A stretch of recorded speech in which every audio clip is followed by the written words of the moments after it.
Morning student 10th। बेटा आज मैं आपको चैप्टर सेकंड का रिवीजन कराऊंगी। आज मैं आपको दो टॉपिक समझाऊंगी, human digestive system and respiratory system. Digestive system मतलब पाचन तंत्र, रेस्पिरेटरी सिस्टम मीन्स श्वसन तंत्र। पहले मैं आपको बुक से समझाऊंगी, फिर डाइजेस्टिव सिस्टम में आपको एक और सिस्टम है, एक बुक से समझाऊंगी, इजी है। आपको सबसे पहले ये याद रखना है कि जो डाइजेस्टिव सिस्टम है, रेस्पिरेटरी सिस्टम है, वो क्वेश्चन बोर्ड में कैसे आता है।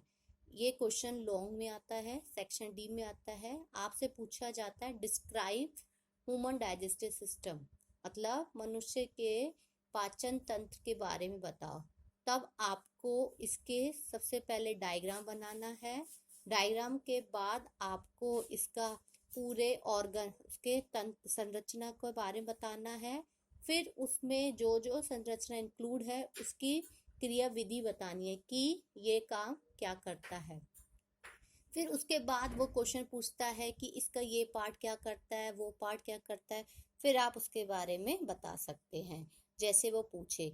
आप सबके पास बुक होनी चाहिए, पुरानी बुक चल रही है आपकी, और आपका अभी बुक नहीं है तो आप नेट में राजस्थान बुक की पीडीएफ डाउनलोड कर कर इसे पढ़िए, क्योंकि बोर्ड क्लासेज है, जुलाई का मंथ आ चुका है, मार्च या फेब, इस बार मे बी फेब में एग्जाम हो जाएंगे, तो बी रेगुलर। ओके, तो सबसे पहले होता है डाइजेस्टिव सिस्टम। डाइजेस्टिव सिस्टम क्या है? The process of breaking down complex food substance into simpler. कहता है कि डाइजेस्टिव सिस्टम क्या होता है?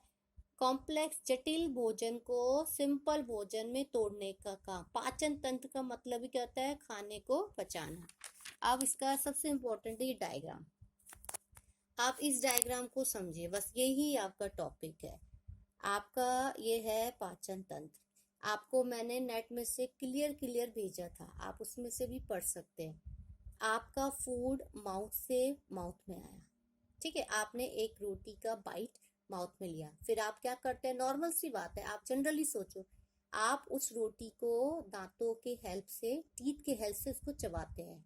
चबाते चबाते आप उसको इतना महीन, इतना पतला कर देते हैं, फिर आप उसको निगलते हैं। खाना माउथ में जाता है सबसे पहले और वहां पर टूटता है, इतना टूटता है कि वो गले से निकल जाए। यदि आपका खाना निगलता नहीं है तो आप तुरंत उसी समय क्या करते हो? लिक्विड लेते हो, लिक्विड मतलब पानी पीते हो। फिर वो खाना आपकी फूड पाइप में आता है। फूड पाइप में आने का क्या रीजन है, कैसे आता है?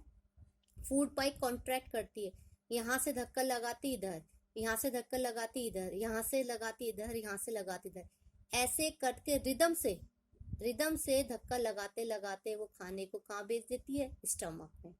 स्टमक आपका एक ऐसा ऑर्गन है जो जे शेप का है, जिसमें खाना 5 से 6 मिनट तक रहता है, सॉरी 5 से 6 घंटे तक रहता है। और चर्न होता है, चर्न मतलब जैसे मिक्सी में मम्मी ग्राइंड करती है ना, ऐसे आपके स्टमक में खाना होता है।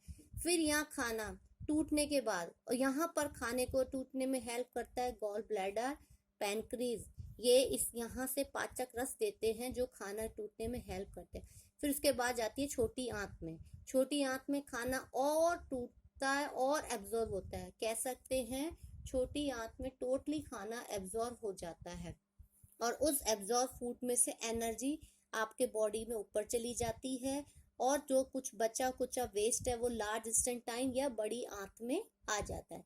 बड़ी आंत में आने के बाद वो खाना आपका, उसमें से पानी का अवशोषण होता है, वाटर एब्जॉर्प्शन होता है, और जो वेस्ट है, जिसमें अब कोई भी मात्रा में कोई भी चीज नहीं है हमारे बॉडी के लिए, और वो अब हमारे बॉडी के लिए हानिकारक का रूप है, वो फिर रेक्टम उसे कहते हैं, जहाँ पर सॉलिड वेस्ट स्टोरेज होता है, वहां से आपका एनस की तरफ से बाहर चला जाता है। तो ये आपका डाइजेस्टिव सिस्टम है। आपको इतना भी याद है तो आप इसे भी अपने शब्दों में लिख सकते हैं।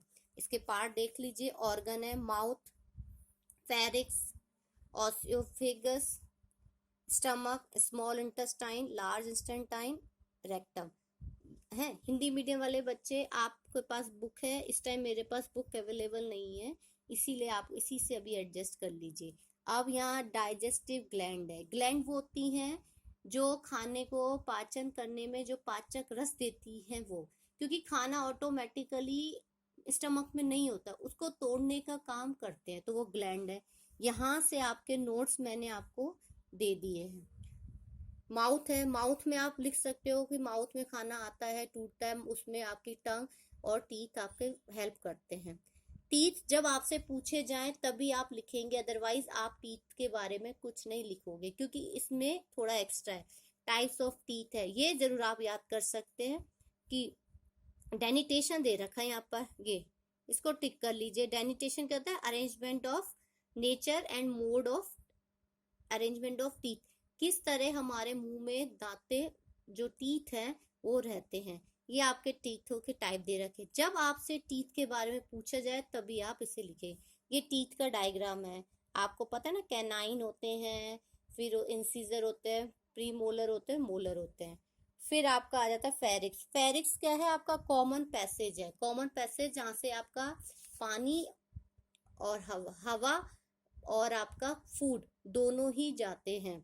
ओके, इसमें साफ लिख रखा है pharynx a common passage to digestive respiratory.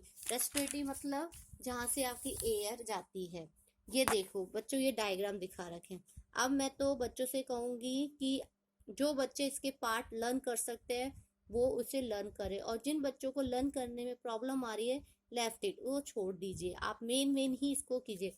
Epiglottis वो एरिया होता है, वो पार्ट होता है जो खाने को और हवा के बीच में रुकावट करता है। जैसे खाना आता है तो खाने को जाने देता है और रेस्पिरेटरी सिस्टम में इसको रोकता है, नहीं तो खाना रेस्पिरेटरी सिस्टम में जाएगा तो हमें सांस लेने में प्रॉब्लम होगी। ओसियोफेगस आपकी क्या होती है? फूड पाइप है ना, आहार को ले जाने वाली नली होगी। स्टमक आपका पेट है जिसपे खाना 5 से 6 घंटे रहता है।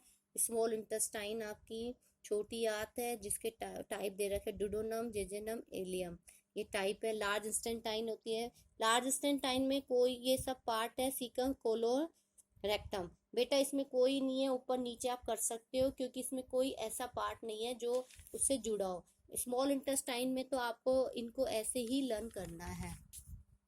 फिर आपकी डाइजेस्टिव ग्लैंड में सैलिवरी ग्लैंड जो कि आपके माउथ में होती है, जो सलाइवा देती है, क्योंकि सलाइवा से ही आपका खाना टूटना स्टार्ट करता है।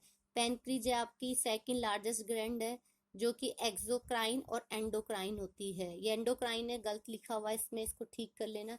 लीवर, आप जानते हो लीवर सबसे लार्जेस्ट ग्लैंड है, तो आपसे कोई पूछे ना पूछे ये जरूर पूछता है कि largest gland of the human body क्या है? लीवर। और सेकंड कौन सा है? पैनक्रीज। इसके बारे में आपको ये लिखना है। फिर डाइजेशन ऑफ फूड, अब ये इसको डाइजेशन ऑफ फूड मतलब क्रियाविधि क्या होता है, इसमें आपको लिखना है कि हम खाना मुंह से लेते हैं, मुंह में खाना टूटता है दांतों से, टंग से, स्लाइवा से, फिर वो खाना ओसियोफेगस में आता है, फूड पाइप में आता है, फूड पाइप में आने के बाद वो आपके स्टमक में जाता है, large small intestine, large intestine, इन सब में जाकर आपका खाना पचता है और आपको एनर्जी मिलती है और सॉलिड वेस्ट आपके बॉडी से निकल जाता है। ये आपके एंजाइम्स हैं, ये आपको मैं मना नहीं करूंगी लर्न करने से, यदि आपको लर्न होते हैं तो कर लीजिए, अदरवाइज नहीं होते तो इसमें अपना टाइम वेस्ट मत कीजिए। Okay student, thanks.